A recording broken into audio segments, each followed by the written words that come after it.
1 in 4 Americans will not be returning to the gym even when coronavirus is a thing of the past, according to new research. A survey of 2,000 active Americans who exercise at least twice a week also revealed that 1 in 3 Americans will go to the gym less than they did before. Meanwhile, 4 in 10 Americans surveyed say that they'll return to the gym at the same level they did once the pandemic is over. The survey conducted by one poll on behalf of Life Aid Beverage Company also revealed that 42% of Americans believe that they favor an at-home gym setup rather than renewing their membership. Todd Turner is the owner of Team Guts in Ferndale, an 11,000 square foot facility dedicated to offering fitness classes, strength training, and sports camps to individuals with disabilities. Turner joined me this week to discuss the reopening of gyms and pools across the state of Michigan and how the fitness industry will recover from the coronavirus. I'm Kevin McShann. Let's have this conversation.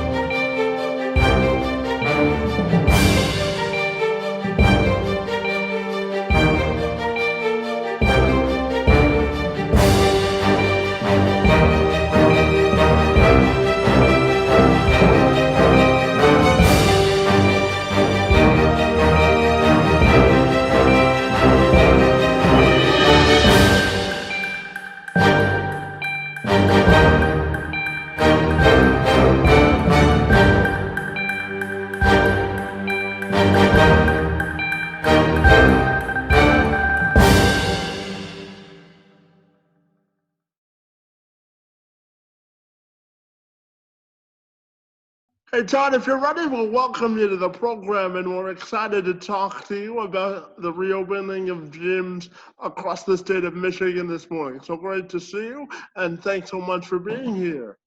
Thank you for having me.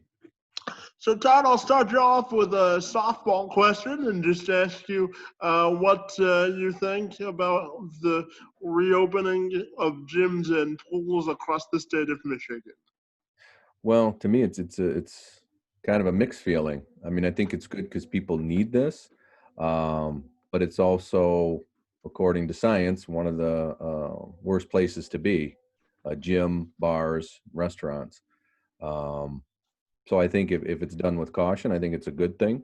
Um, I think the one-on-one is, to me, is safer than the group training and packed gyms. Um, and some gyms never close down, so um, that's a tough one. So I think overall people need that for their health, mental health as well as physical. Mental health is certainly a big one, and I'm wondering if you think that the adoption of one-on-one training will be expanded during this time of uncertainty. Certainly, if there is a second wave of the virus and a need to shut down. I think it could. Um, and actually, Kevin, I think some gyms are getting around the numbers, the capacity numbers, by saying they're doing all one-on-one, which people are kind of taking advantage and bending the rules, which, it's about our health. So that's not a good thing. But I think those that are following the rules, yeah, it can expand and be a good thing.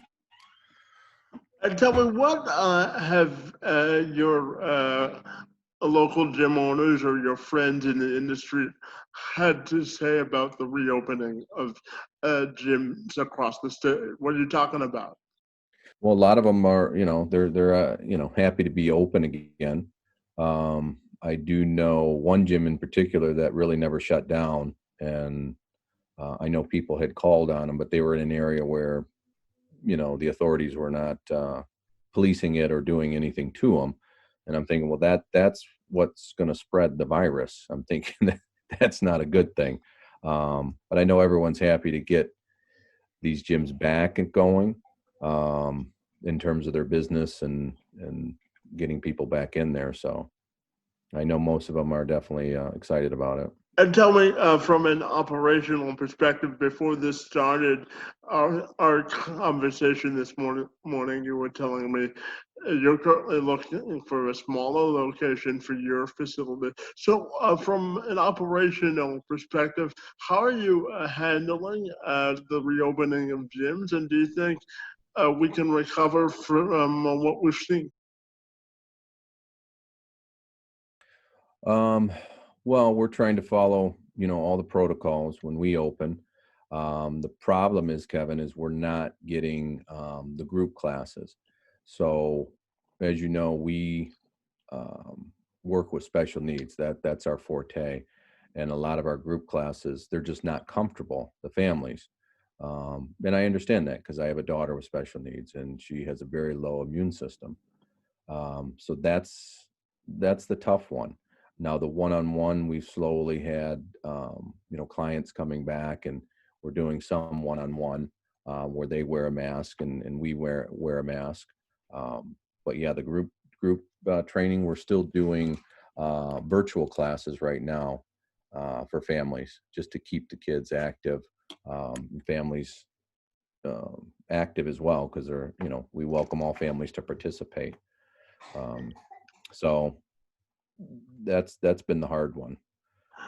And from wearing a mask perspective, I'm also curious to get your thoughts on the mandate that people have to wear masks when they're working out. And do you think people will follow that mandate as the gyms re-engage? I I think some will, but Kevin, not everyone, because here in Michigan, some people they just well everywhere, they don't want to be told to wear a mask. It's my right not to wear it, but it's for the health and safety of others as well. So I think if some of these gyms are serious, they'll mandate it and just be very strict about it. If people don't like it, then they either find another gym or Work they out at home, right? yes. So, So uh, hopefully they can follow those. yes, to keep everybody in business, that would be helpful, wouldn't it? Yes. So tell me, what do you think? How will the fitness industry change as a result of the pandemic? Well, I think a lot of these places are not going to make it. Just like restaurants that are closing have closed and will continue to close. I know there was another gym, and I don't know the owner personally, but they were newer and their doors are closed. They're done for good. In fact, I know two of them, that another one that did CrossFit, I believe, they closed their doors. They just can't survive, paying rent and just having no clients. And I know that you know that I have special needs as well, and I know you had mentioned that you had a special needs daughter, and from reading your part of your story, I know that's why you opened your facility in the first place. So I'm wondering, how is it trying to keep your daughter active, and what would be your message to anyone with special needs, uh, members of their families, on how to stay active during this time?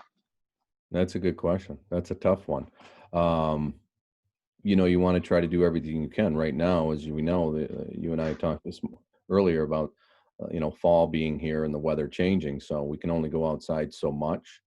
Um, if you can do the one-on-one activities, not always easy to do. I get it. But like for us, for example, Kevin, we are doing virtual classes, and it's actually free to all families. We're doing it because people need it. So we're going to continue to do the virtual, until we can get everyone back in. But if people can find virtual classes, and it's tough. It's tough when you're at home and you're not working with trainers, even in our group classes where we're working with them, manipulating them, and showing them, hand over hand type of thing. It's tough. So it's tough for families, Kevin. Especially as the winter comes. Now we're going to be shut in more. So virtual classes are going to be very important. And I know that Governor Whitmer has a 25% capacity limit for gyms now that they're reopened. I imagine that's a large part of the reason that you're losing revenue in the industry. So I'm wondering your thoughts on when the 25% capacity limit may be lifted, and what's the key to surviving during the time of only having a quarter of your operation open? I don't know if they're going to lift that anytime soon because we're coming into November, December, which is the big flu season. So now we got flu and COVID, which is going to be worse. Maybe she'll lift it a little bit. I don't know. But even the 25% is, that's a tough one. So in terms of how to deal with that, that's a great question. And that's part of the reason, Kevin, why we're looking for a smaller space. We are a 501c3 nonprofit. So we're actually looking for help, Kevin. We're looking, to find a smaller space, maybe someone that, or company that says, listen, we'll do a non-cash contribution and we'll team up with you.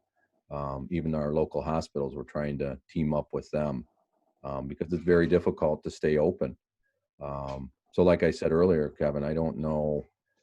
I think you're going to see a lot more of these gyms close just because 25% capacity may not do it, unless they just get numbers and they get, all these people to sign up and then you can come every other day or something like that. That's a Yeah, tough question. yeah, absolutely. And my final question for you is, what would be a message to people who may be hesitant to return to gyms and but still want to maintain a quality level of fitness? Well, I mean, as long as they're comfortable and the gyms that they're going to are following all the protocols, because it's just like, going to a store, but gyms, people are breathing heavy, they're sweating. So now we're talking all this can be airborne, so it can be farther than 6 feet. So that's a tough one. But as long as everyone's following protocol and they have, people are spaced out and they're not crammed in a gym, I think it can be done. That's why you're seeing more people, Kevin, doing stuff at home on their own. So I think that's going to be, I think that's going to expand in terms of if people don't have a choice. Well, Todd, I want to take a few minutes and thank you for joining me this morning. I wish you the best of luck as you try to navigate this uncertain time. And I want to thank you for joining me this morning. It's most appreciated. Thank you, Kevin. I appreciate it. Love your story as well. It's amazing what you do. Thanks for thanks for the compliment and have a great day, awesome. bud. Thank you, Kevin. You too. Fantastic.